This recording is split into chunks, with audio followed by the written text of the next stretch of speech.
Hello everyone, welcome back to my channel माहिना। आज के इस वीडियो में मैं स्टार्ट करने वाली हूँ conservation of plants and animals class 8th का कंप्लीट चैप्टर रिवीजन।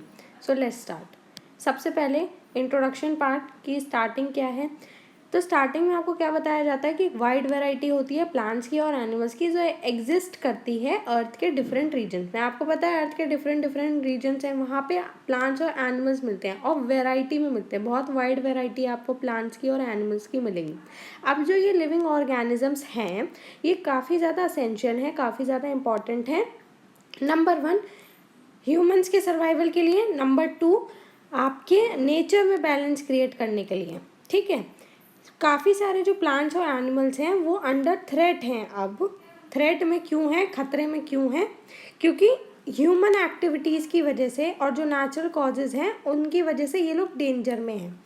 अब कुछ तो एंडेंजर्ड हो चुके हैं, कुछ ऑलरेडी एक्सटिंक्ट हो चुके हैं। मैं आगे के लेक्चर में आपको बताऊंगी कि एंडेंजर्ड एंड एक्सटिंक्ट वर्ड का मीनिंग क्या है ना।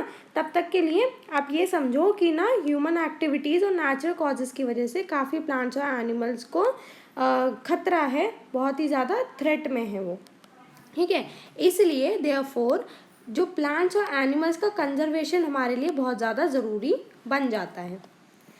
अब सबसे पहला मैंने आपको बताया था ह्यूमन एक्टिविटीज़ की वजह से बहुत ज़्यादा प्लांट्स या एनिमल्स थ्रेट में है। तो सबसे पहली चीज़ क्या है जिसकी वजह से थ्रेट में है, वो है डिफॉरेस्टेशन एंड इट्स कॉजेज़। यानी डिफॉरेस्टेशन क्या होता है और उसके कॉजेज़ क्या होते हैं। अब देखो डिफॉरेस्टेशन मतलब क्या होता है। डिफॉरेस्टेशन का मतलब होता है कटिंग डाउन और clearing of trees and forest for other uses. यानी कि आप क्या कर रहे हो, कट डाउन कर रहे हो ट्रीज को और जंगलों को क्लियर कर रहे हो, खाली कर रहे हो, बिल्कुल, है ना। किसके लिए? अदर यूजेस के लिए, अपने यूजेस के लिए।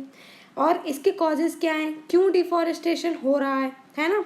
आपको क्या चाहिए? लैंड चाहिए, किसके लिए? खेती बाड़ी करने के लिए, एग्रीकल्चर के लिए। आपको क्या चाहिए? हाउसेस चाहिए, इंडस्ट्रीज चाहिए, रोड्स चाहिए। अब एक बार बताओ, इतनी जनता बढ़ती जा रही है तो घर कहाँ से लाएं? तो घर बनाने के लिए क्या करोगे आप? ऑलरेडी मतलब आप क्या करोगे? फॉरेस्ट क्लियर करोगे ऑब्वियसली, है ना। आप पेड़ों को काटोगे, पेड़ों को साफ करोगे, अपना रास्ता बनाते जाओगे, अपनी इंडस्ट्रीज खड़ा करो एम्प्लॉयमेंट के लिए, अपने रोड बनाओ, अपने घर बनाओ। तीसरी चीज़, आप फर्नीचर के लिए जो वुड का इस्तेमाल करते हो, है ना, वुड फर्नीचर बड़ा ट्रेंडी है और क्या नाम है, काफ़ी पसंद करते हैं वुड का फर्नीचर, है ना। तो उसके लिए आप यूज़ करते हो ट्रीज़ वगैरह का, फ्यूल वगैरह है और भी पर्पसेस हैं उसमें यूज़ करते हो। अर्बनाइजेशन और इंडस्ट्रियलाइजेशन, यही चीज़ें आ जाती हैं आपकी दोनों। ठीक है, पांचवी चीज़, कुछ नेचुरल कॉजेज हैं जिसकी वजह से भी डिफॉरेस्टेशन होता है अदर देन ह्यूमन एक्टिविटीज़। ठीक है, वो हैं कुछ फॉरेस्ट फायर्स, है ना, एंड सिवियर ड्रॉट्स, यानी काफ़ी ज़्यादा सूखा पड़ जाता है या फॉरेस्ट फायर्स होती हैं, उसकी वजह से आपका डिफॉरेस्टेशन होता है। नेक्स्ट टॉपिक है कॉन्सिक्वेंसेस, क्या है हमारे डिफॉरेस्टेशन के, कि अगर डिफॉरेस्टेशन हो रहा है तो हमें क्या भुगतना पड़ सकता है ना, इसके क्या परिणाम होंगे। तो सबसे पहला आ जाता है आपका इंक्रीज इन टेम्परेचर। अब जब डिफॉरेस्टेशन होगा तो टेम्परेचर बढ़ेगा और आपको पता है टेम्परेचर बढ़ता है तो ग्लोबल वार्मिंग बढ़ती है ना। ज़्यादा कार्बन डाइऑक्साइड एटमॉस्फेयर में होगा तो क्या होगी? ग्लोबल वार्मिंग होगी। ग्लोबल वार्मिंग की वजह से क्या होगा? टेम्परेचर इंक्रीज करता जाएगा, है ना। दूसरी चीज़ है वाटर साइकिल का डिस्टर्बेंस, है ना।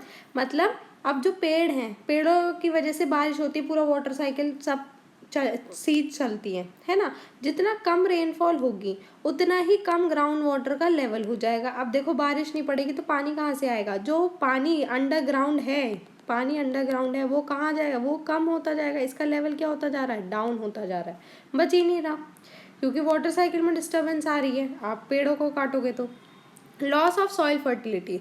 अब क्या होता है ना, देखो जैसे आपके जो ये पेड़ हैं, है ना, पेड़ लगा हुआ है लेट सपोज, इसकी क्या होती हैं? रूट्स होती हैं, है ना। इसकी क्या है? रूट्स। अब ये रूट्स क्या करती हैं? ये जो जड़ है ना, ये जो जड़ें हैं ये सॉइल को बहुत अच्छे से बांध के रखती है, टाइटली होल्ड करके रखती है। क्या करती है? टाइटली होल्ड करके रखती है सॉइल को। अब ये टाइटली होल्ड करके रख देती है, रूट्स वगैरह खूब टाइट सॉइल को पकड़ रखा है इसने, है ना। कुछ भी हो नहीं मूव करेगा ट्री जल्दी से। अब क्या होता है कि जब यहाँ पे आप ट्री को कट कर दोगे, क्या कर दोगे? इस ट्री को क्या कर दोगे? कट कर दोगे। अब कट करने के बाद क्या होता है? जो ये रूट्स हैं, ये रूट्स जो सॉइल को टाइटली होल्ड करके रखती थी, वो चीज़ क्या हो जाएगी? हट जाएगी, रूट्स हट जाएंगी, रूट्स हट जाएगी, सॉइल लूज हो जाएगी, सॉइल लूज हो जाएगी तो सॉइल इरोजन होगा, है ना, क्योंकि ट्री रूट्स नहीं बचे, ट्री रूट जो इसे टाइटली होल्ड करके रखते थे सॉइल को, अब वही नहीं बचे तो उसको होल्ड कैसे करेगा। अब एक बार बताओ, जैसे पेरेंट्स हैं और उनके बच्चे हैं, बच्चों को कंट्रोल में, यानी बच्चे सही कर रहे हैं नहीं सही कर रहे हैं, टाइटली होल्ड, पकड़ किसकी होती है, पेरेंट्स की पकड़ होती है ना बच्चों पे, पेरेंट्स देखभाल करते हैं ना। ऐसी रूट्स की रिस्पॉन्सिबिलिटी क्या है, सॉइल वगैरह को टाइटली होल्ड करने की। अब रूट्स नहीं रहेंगे तो सॉइल कैसे टाइटली होल्ड रहेगा, वो तो क्या हो जाएगा, लूज हो जाएगा, और लूज होने के बाद क्या आपकी क्या हो जाएगा, लैंडस्लाइड हो जाती है ना, ये कारण है, तो सॉइल फर्टिलिटी भी लॉस हो जाती है। अब डिफॉरेस्टेशन की वजह से नेचुरल कैलेमिटीज़ भी आती हैं, जैसे फ्लड्स ज़्यादा आते हैं, ड्रॉट ज़्यादा है, सूखा पड़ जाता है ना, और बाढ़ ज़्यादा आती है। लॉस ऑफ बायोडाइवर्सिटी, यानी बायोडाइवर्सिटी में भी लॉस हो जाता है, यानी आपके जो हैबिटेट्स हैं उसका डिस्ट्रक्शन, जो कि क्या अल्टीमेटली लीड करता है, प्लांट्स और एनिमल्स के एक्सटिंक्शन में। ठीक है, अभी हम टर्म बायोडाइवर्सिटी को भी डिटेल में पढ़ेंगे। डिक्रीज इन ऑक्सीजन प्रोडक्शन आपका नेक्स्ट एंड लास्ट कॉन्सिक्वेंस है डिफॉरेस्टेशन का, यानी ऑक्सीजन प्रोडक्शन में क्या हो जाना, डिक्रीज। अब एक बात बताओ, पेड़ क्या करते हैं, ऑक्सीजन देते हैं, है ना, अब ऑक्सीजन देने वाला ही आप हटा दोगे, उसके सप्लाई जो करता है, ऑक्सीजन जो हमें देता है उसे आप हटा दोगे तो कैसे आपको ऑक्सीजन मिलेगी, है ना। अब क्या करते हैं, जो प्लांट्स वगैरह होते हैं, जैसे CO2 यूज़ करते हैं, हम क्या करते हैं, CO2 रिलीज करते हैं, बदले में वो हमें क्या देते हैं, ऑक्सीजन देते हैं। कौन से प्रोसेस के थ्रू, फोटोसिंथेसिस के थ्रू, है ना। अब फोटोसिंथेसिस नहीं हो रहा, प्लांट्स नहीं है, ट्रीज नहीं है, ऑक्सीजन कहाँ से आएगा, ऑक्सीजन नहीं आएगा, तो डिक्रीज इन ऑक्सीजन प्रोडक्शन, यानी ऑक्सीजन लेवल क्या हो जाएगा, डाउन हो जाएगा इसकी वजह से। अब नेक्स्ट आता है आपका topic conservation of forest and wild life, यानी फॉरेस्ट और वाइल्ड लाइफ का कंजर्वेशन कैसे बचाते हैं। अब बायोडाइवर्सिटी को प्रोटेक्ट करने के लिए और नेचर में बैलेंस क्रिएट करने के लिए कुछ स्पेशल स्टेप्स लिए जाते हैं। अब सबसे पहले मैंने ये जो टर्म यूज़ करी है बायोडाइवर्सिटी, इसका मतलब क्या है, देखो, बायो का मतलब होता है आपका लाइफ, बायो का मतलब क्या हो गया, लाइफ, हल्की सी थिकनेस कम कर लेते हैं, एंड आपके डाइवर्सिटी वर्ड का मतलब क्या होता है, वैरायटी, तो बायोडाइवर्सिटी का मतलब हो जाता है variety of organism, living organisms, जैसे plants, animals, micro organisms in an area, है ना। तो वैरायटी किसकी हो गई, लाइफ की, लाइफ में क्या, प्लांट्स हो गए आपके, एनिमल्स हो गए, माइक्रो ऑर्गेनिजम्स हो गए, एक एरिया में, अलॉन्ग विद देयर इंटरेक्शन, यानी उसके साथ साथ जो इंटरेक्शन वो करते हैं इन्वायरमेंट के साथ, तो ये आपकी टर्म क्या हो जाती है, बायोडाइवर्सिटी। नेक्स्ट चीज़ देखते हैं, आप बायोडाइवर्सिटी को आपको बचाना है ना, प्रोटेक्ट करना है, तो कुछ उसके लिए प्रोटेक्टेड एरियाज बनाए गए हैं, है ना, जहाँ ये प्रोटेक्शन में रह सकते हैं। सबसे पहला क्या आ जाता है आपका, वाइल्ड लाइफ सेंचुरी, है ना। वाइल्ड लाइफ सेंचुरी, अब वाइल्ड लाइफ सेंचुरी क्या होती है, ऐसी जगह होती है जहाँ एनिमल्स को प्रोटेक्ट करके रखते हैं उन्हीं के नेचुरल हैबिटेट में, यानी उन्हीं के घर में उनकी रखवाली करते हैं। आप कहीं और एनिमल्स को शिफ्ट नहीं कर रहे हो, जो जहाँ रहता है वहीं के वहीं उन्हें प्रोटेक्शन मिल रही है, आप कहीं और शिफ्ट नहीं कर रहे हो, ठीक है। अब इसी चीज़ को जब उनके नेचुरल हैबिटेट में ही उनको प्रोटेक्शन दिया जा रहा है एनिमल्स वगैरह को, तो वो वाली जगह कौन सी होती है, वाइल्ड लाइफ सेंचुरी होती है। इसमें काफ़ी लिमिटेड ह्यूमन एक्टिविटीज़ होती है, जैसे ग्रेजिंग, है ना, ग्रेजिंग हुई। आप अगर कुछ मेडिसिनल प्लांट्स हैं, जो प्लांट्स मेडिसिन वगैरह में यूज़ किए जाते हैं, उसको कलेक्ट कर सकते हो, ये चीज़ें अलाउड है, ठीक है। पोचिंग, हंटिंग, है ना, ये स्ट्रिक्टली प्रोहिबिटेड है, यानी बिल्कुल मना है, ये नहीं कर सकते हो आप, ठीक है। ये तो हो गया आपका wild life sanctuary. Next protected area क्या आता है आपका, नेशनल पार्क। नेशनल पार्क क्या है, रिजर्व एरिया है, किसके प्रोटेक्शन के लिए, वाइल्ड लाइफ, प्लांट्स और लैंडस्केप के लिए। बेसिकली एंटायर इकोसिस्टम इसमें प्रोटेक्टेड होता है। इसमें कोई भी किसी भी तरह की ह्यूमन एक्टिविटी नहीं होती, चाहे ग्रेजिंग हो, चाहे हंटिंग हो, चाहे फॉरेस्ट्री हो, कोई भी चीज़ अलाउड नहीं होती है। ग्रेजिंग का मतलब तो आप समझते हैं, मतलब जैसे भेड़ बकरियों को चराते हैं ना, जब लैंड पे जैसे ग्रासेस वगैरह होती हैं तो भेड़ बकरी आती हैं, ये ग्रेजिंग करती हैं, चरती हैं घासें, तो उस वाली चीज़ को क्या कहते हैं, ग्रेजिंग कहते हैं, ठीक है। ग्रेजिंग कहाँ अलाउड थी, वाइल्ड लाइफ सेंचुरी में आपसे पूछा जा सकता है कि वाइल्ड लाइफ सेंचुरी में क्या अलाउड है ना, नेशनल पार्क में क्या क्या चीज़ें अलाउड है, तो आपको बताना वाइल्ड लाइफ सेंचुरी में ग्रेजिंग और मेडिसिनल प्लांट्स को कलेक्ट करना अलाउड है सिर्फ, और नेशनल पार्क में ऐसी कोई भी एक्टिविटी चाहे वो ग्रेजिंग हो, हंटिंग हो, फॉरेस्ट्री हो, कुछ भी अलाउड नहीं है। इतनी चीज़ याद रखनी है, ये आपके डिफरेंस में आएगा, एक wild life sanctuary, next national park, and third one जो आपका है वो है बायोस्फीयर रिजर्व। बायोस्फीयर रिजर्व क्या है, एक लार्ज है ना, बहुत बड़ा प्रोटेक्टेड एरिया है जिसमें क्या क्या आ जाता है, देखो बायोस्फीयर रिजर्व बहुत बड़ा है ना, बड़ा है तो क्या क्या है उसके अंदर, 3 चीज़ें हैं बेसिकली। एक तो आपका आ जाता है वाइल्ड लाइफ सेंचुरी, ठीक है, वाइल्ड लाइफ सेंचुरी, देन आपका आता है नेशनल पार्क, इसके अंदर ये तीनों चीज़ें आ जाती है जो भी मैंने पहली 2 पढ़ाई, वाइल्ड लाइफ सेंचुरी बताई, नेशनल पार्क भी बताया, तो ये दोनों चीज़ इसके अंदर है। तीसरा ट्राइबल कम्युनिटीज़, ठीक है, ट्राइबल कम्युनिटीज़ भी आ जाती हैं इसके अंदर,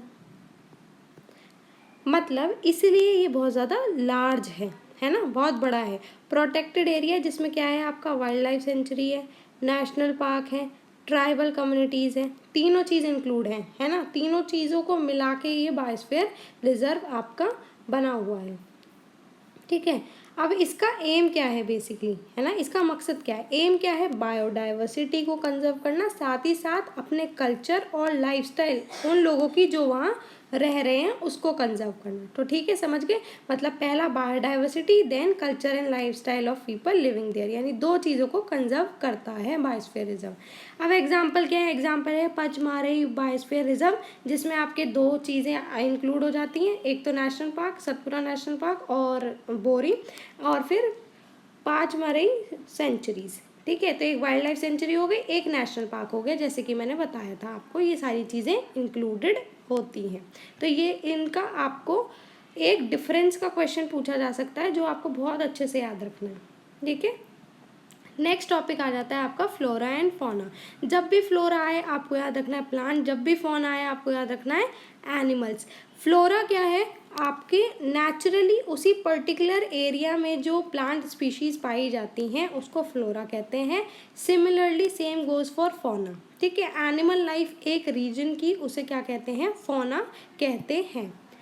अब नेक्स्ट आती हैं कुछ स्पीशीज़ होती हैं, जैसे 3 तरह की हो गई आपकी एंडेमिक स्पीशीज़, है ना, and extinct species, endangered species. तो सबसे पहले एंडेमिक स्पीशीज़। एंडेमिक स्पीशीज़ क्या होती हैं, स्पीशीज़ होती है प्लांट्स और एनिमल्स की जो कि नेचुरली एक पर्टिकुलर एरिया में मिलते हैं और कहीं और नहीं मिलेंगे, जो उनका पर्टिकुलर एरिया मिलने वाला है जहाँ पे वो फाउंड होंगे बस उसी जगह पे मिलेंगे। आप सोचो इस जगह पे या इस जगह पे मिले, तो नहीं, किसी और जगह पे नहीं मिलेंगे, जिस जगह पे वो मिलते हैं वहाँ नेचुरली ग्रो करते हैं, है ना, नेचुरली फाउंड होते हैं, बस उसी जगह पे मिलेंगे और कहीं नहीं। ये एग्जांपल्स बहुत इंपॉर्टेंट है, आपको याद रखने हैं, जैसे फ्लोरा में साल और वाइल्ड मैंगो, फौना में इंडियन जाइंट स्क्वेरल और फ्लाइंग स्क्वेरल, ये मिलता है। ये आपको बहुत अच्छे से याद रखना है, वेरी इंपॉर्टेंट, ये आपसे पूछा जा सकता है।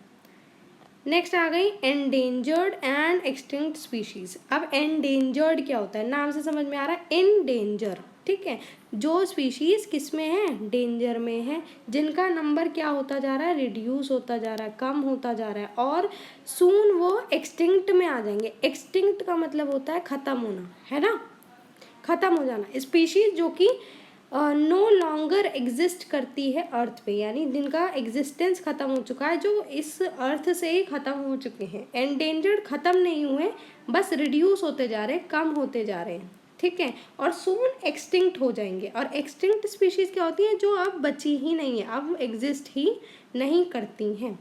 अब ऐसी ही रेड डेटा बुक है जो कि इस इंफॉर्मेशन को रखती है, एक रिकॉर्ड बुक की तरह है जो कि इंफॉर्मेशन को रखती है, किसके बारे में, एंडेंजर्ड प्लांट्स और एनिमल्स के बारे में, जिनका नंबर तेज़ी से रिड्यूस होता जा रहा है और वो सून एक्सटिंक्ट स्पीशीज़ में कन्वर्ट होने वाले हैं। तो ये मेंटेन करके रखती है बुक डाटा नेशनल और इंटरनेशनल लेवल पे, दोनों पे, ठीक है। अब एक टॉपिक आता है आपका माइग्रेशन। माइग्रेशन मतलब मूवमेंट होता है आपके एक जगह से दूसरी जगह पे। अब इस माइग्रेशन में क्या होता है, सीजनल मूवमेंट होता है, यानी सीजन के हिसाब से मूवमेंट होता है एक प्लेस से दूसरे प्लेस का। एनिमल्स का स्पेशली इसमें कौन है, बर्ड्स हैं एनिमल में भी, जो कि एक रीजन से दूसरे रीजन में जाती हैं फेवरेबल कंडीशन के लिए। जैसे कि एक एग्जांपल के तौर पे मैं बताऊं, साइबेरियन क्रेन्स जो कि इंडिया में माइग्रेट करती हैं ड्यूरिंग विंटर्स, यानी कहाँ आती हैं, इंडिया में आती हैं विंटर्स के टाइम पे। क्यों, क्योंकि देखो साइबेरियन क्रेन्स के में जो साइबेरिया में आपका क्लाइमेट होता है विंटर्स का, तो वो बड़ी हार्श कंडीशंस होती हैं, बहुत ही ज़्यादा हार्श आपकी कंडीशंस फाउंड होती हैं वहाँ पे। साइबेरिया वगैरह में बहुत ज़्यादा ठंड पड़ती है, एक्सट्रीम कोल्ड होता है, तो उससे बचने के लिए, सर्वाइव करने के लिए वो कहाँ आ जाती हैं, इंडिया में आ जाती हैं ड्यूरिंग विंटर्स, क्योंकि यहाँ पे सही है, मॉडरेट है, इनके लिए ये रह सकती हैं। तो फेवरेबल कंडीशन हुई ना, फेवरेबल कंडीशन हुई, तो इसलिए आपकी ये एनिमल्स स्पेशली बर्ड्स माइग्रेट करती हैं। रिसाइकलिंग ऑफ पेपर भी एक टॉपिक है जिसमें आपको बताया गया है कि 1 टन ऑफ पेपर को बनाने के लिए आपको 17 पूरे फुल्ली ग्रोन ट्रीज की ज़रूरत है, यानी 17 पूरे बड़े बड़े पेड़ों की ज़रूरत है जो आपका 1 टन पेपर का बन जाए। पेपर को 5 से 7 बार आप रिसाइकिल कर सकते हो, जिससे कि आप ज़्यादा से ज़्यादा ट्रीज कट करने की आपको नीड नहीं है। रिसाइकलिंग पेपर बहुत ही इंपॉर्टेंट स्टेप है टू कंजर्व फॉरेस्ट। एक तो रिसाइकलिंग आपका रिसाइकलिंग ऑफ पेपर, एक है रिफॉरेस्टेशन, दोनों कंजर्व करने के ही मोटिव से रखे गए हैं ये स्टेप्स। डिफॉरेस्टेशन में पेड़ों को क्या करा जा रहा था, काटा जा रहा था।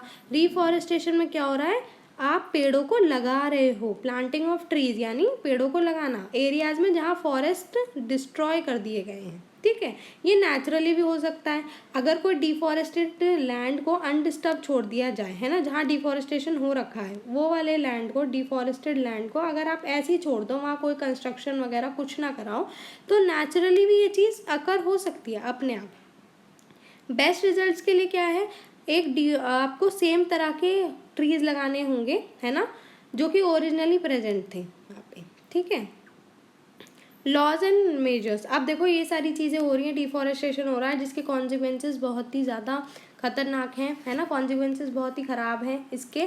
तो उसके लिए क्या बनाए गए हैं, लॉज एंड मेजर्स बनाए गए हैं जो कि ये चीज़ें ना हो। तो काफ़ी सारे लॉ हैं, जैसे फॉरेस्ट कंजर्वेशन एक्ट जो कि प्रोटेक्ट करता है और कंजर्व करता है फॉरेस्ट को। एनिमल्स के लिए भी जैसे project tiger national project start किया गया था स्पेसिफिक स्पीशीज़ को बचाने के लिए। अब एट द एंड हमने क्या लर्न करा, एक समरी देख लेते हैं।